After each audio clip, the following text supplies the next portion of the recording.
Sepanjang Ramadan ini, menurut kemampuan yang ada pada diri kita, kita telah berusaha mengisi waktu dengan berbagai kegiatan ibadah. Sejak puasa itu sendiri, iktikaf di masjid, tadarus Al-Quran, melaksanakan sholat tarawih, menyantuni yatim, berbuka puasa bersama, dan seterusnya. Sungguh pun demikian, kita harus tetap melakukan muhasabah. Karena pada dasarnya ibadah merupakan satu keseluruhan yang bisa saja dirusak oleh hal-hal lain di luar ibadah itu sendiri. Pada kesempatan sore ini saya ingin menyampaikan sebuah hadis diriwayatkan oleh Imam Ad-Dailami dari Addi bin Hatim bahwa Rasulullah sallallahu alaihi wasallam bersabda, sittatu asya'a tuhbitul a'mala. Ada 6 perkara yang dapat merusak suatu amal. Merusak sholat kita, merusak puasa kita, merusak zakat kita, merusak bahkan haji kita, dan seterusnya. Inilah yang harus kita waspadai. Kita merasa kita sudah melakukan amal begitu banyak, tahu-tahu dirusak oleh hal-hal lain yang ada pada diri kita. Apa 6 perkara yang merusak amal itu? Yang pertama, al-istighalu bi'uyubil khalqi. Seseorang yang terlalu sibuk mencari-cari aib, mencari-cari kekurangan orang lain. Sekarang ini oleh budaya kita, mencari dan membicarakan kekurangan orang lain bukan lagi hal yang tabu. Dikorek, dicari, kemudian berakhir dengan fitnah, dan begitu seterusnya. Dan itu merusak nilai amal yang kita kerjakan. Sibuk dengan mencari aib orang lain, lalu lupa kepada kekurangan dirinya sendiri. Bukankah dalam hadis lain Nabi mengajarkan, tuba liman syaghalahu aibuhu an uyubin nas. Beruntunglah orang yang kekurangan pada dirinya menyebabkan dia sibuk sehingga tidak sempat lagi mencari-cari kekurangan orang lain.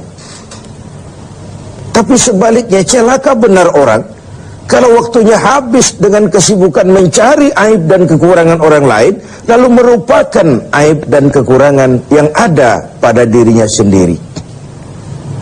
Pemirsa TV7 yang berbahagia,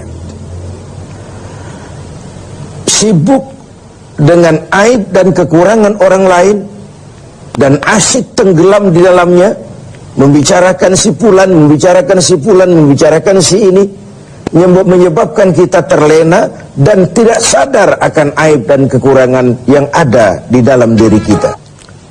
Dalam dunia jurnalistik ada ungkapan, bad news is good news. Berita jelek itulah berita bagus. Berita yang bagus biasa-biasa saja. Tapi berita jelek kalau diangkat, dikemas sedemikian rupa, bisa jadi berita bagus, menarik, kejutan, menimbulkan rasa ingin tahu, dan begitu seterusnya. Termasuk dalam konteks ini, setiap hari sekarang ini kita dijejali berbagai tayangan-tayangan yang sibuk dengan aib dan kekurangan orang lain, sehingga mengakibatkan itu lalu menjadi budaya kita, dan hal-hal yang tabu tidak lagi dianggap tabu. Hal-hal yang sebenarnya memalukan sudah dianggap tidak memalukan. Sementara sedikit sekali contoh dan pelajaran yang bisa diambil dari hal-hal seperti itu.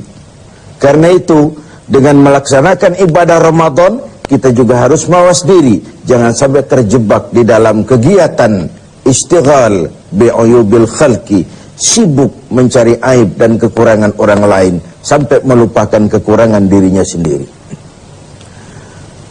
Yang kedua, yang bisa merusak amal itu adalah wa qaswatul qalbi. Orang yang keras hati, hatinya itu kasar, keras. Beruntung kita kalau oleh Allah diberikan hati yang lembut, yang peka, cepat menerima kebenaran. Sebuah contoh, Sayyidina Umar bin Khattab, orang yang diberikan hati yang keras, tapi mudah menerima kebenaran, cepat menerima kebenaran. Dia yang dimaksud qaswatul qalbi ini sudah hatinya keras, kasar, dan tertutup untuk menerima kebenaran. Voice of Kiri. Hatinya itu degil, hatinya itu tertutup, cupik seperti katak di bawah tempurung, tidak mau menerima kebenaran.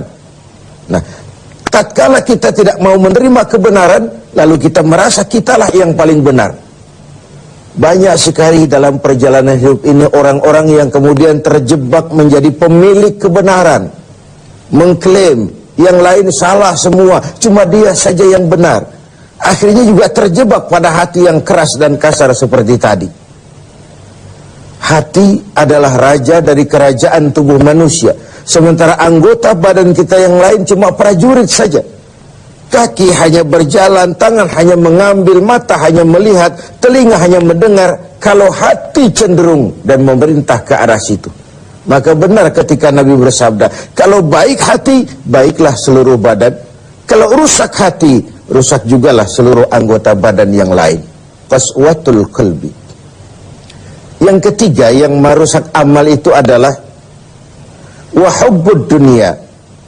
Orang yang terlalu cinta kepada dunia. Saya menggunakan kata terlalu karena cinta kepada dunia bukan hal yang salah, sepanjang dunia itu kita jadikan sebagai alat untuk mencapai tujuan jangka panjang, yakni akhirat dan ridho Allah.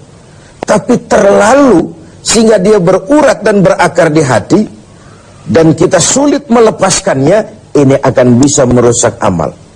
Sebab apa? Kalau kegiatan hidup kita sudah dipacu oleh hubbud dunia, cinta dunia yang berlebihan. Cinta dunia itu include cinta pangkat, cinta jabatan, cinta harta, cinta pujian dan sebagainya.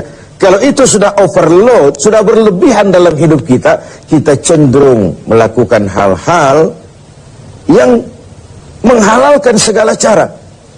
Dan ini akhirnya akan merusak nilai amal yang sudah kita kerjakan. Bukankah ini memang penyakit kita? Hubbud dunia, terlalu cinta kepada dunia, lalu menjilat ke atas, injak ke bawah, sikut kiri, kanan. Masa bodoh teman jadi lawan, lawan jadi teman, asal bisa menggapai target dunia. Akhirat urusan nanti, yang penting yang sekarang. Padahal yang nanti itu ditentukan oleh yang sekarang ini. Kalau beginilah cara kita mencapai tujuan, kita sudah merusak yang nanti itu juga. Karena itu cinta kepada dunia secara berlebihan dapat merusak nilai amal kita. Inilah Ramadan di mana kita menghadapi renungan-renungan bahwa dunia sesuatu yang bersifat sementara. Pernah saya sampaikan pada mimbar kita ini dunia. Ambil apa yang memang perlu, nikmati apa yang memang boleh. Kalau bisa jangan gagal kita di dunia ini. Tapi kalaupun kita gagal di dunia, kita kan masih punya akhirat. Inilah yang menyebabkan cara kita mencapai dunia tidak menghalalkan segala cara, karena kita yakin akan pertanggungan jawab akhirat nanti. Itu yang ketiga.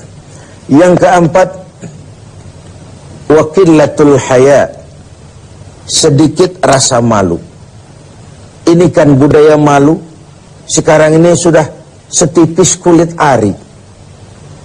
Tadi saya sampaikan yang tabu sudah dilakukan orang secara biasa. Kita tidak mengerti. Misalnya ada perempuan dengan bangga bercerita, anak saya 3 semua tidak ketahuan bapaknya. Dicerita secara terbuka di media. Dan dia merasa enjoy dengan itu. Bayangkan kalau ini lalu menjadi diikuti oleh yang lain. Bayangkan kalau ini menjadi sebuah tradisi di tengah masyarakat kita. Hal yang memalukan dan memilukan sudah dianggap sebagai sesuatu yang biasa. Tidak ada yang tabu lagi. Padahal malu bagian daripada iman. Tidak ada rasa malu kurang syarat untuk mempunyai nilai-nilai keimanan. Nah, dengan puasa kita justru menimbulkan rasa malu yang paling tinggi, yaitu malu kepada Allah Subhanahu wa ta'ala. Kalau tengah hari Ramadan kita makan, tidak seorang pun tahu, tidak seorang pun lihat, dan kita tidak mau melakukan. Kenapa? Karena kita malu. Malu kepada siapa? Malu kepada Allah Subhanahu wa ta'ala. Dan ukurannya adalah nurani. Ukurannya adalah nurani. Yang kelima, yang merusak nilai amal kita adalah watulul amal. Orang yang terlalu panjang angan-angan, terlalu muluk cita-cita. Silahkan saja cita-cita digantungkan setinggi bintang di langit, tapi kaki harus tetap berpijak di bumi. Kaki harus tetap berpijak pada realitas. Kalau tidak, kita akan jadi penghayal kelas berat, tukang lamun kelas tinggi, yang hidup cuma mengumpulkan jikalau, andai kata, umpama, dan misalnya. Orang sudah kemana-mana, kita masih terjebak di situ. Yang terakhir, wa zalimun la yantahi. Yang merusak amal adalah perbuatan zalim yang tidak pernah sanggup kita hentikan. Zalim dari kalimat zalama, kegelapan. Kita terlahir putih, bersih, suci. Kitalah yang menghitamkan diri kita sendiri dengan perbuatan-perbuatan yang menentang Allah, dan itu artinya kita zalim kepada diri kita sendiri. Semoga kita dapat menjaga diri dari hal-hal yang merusak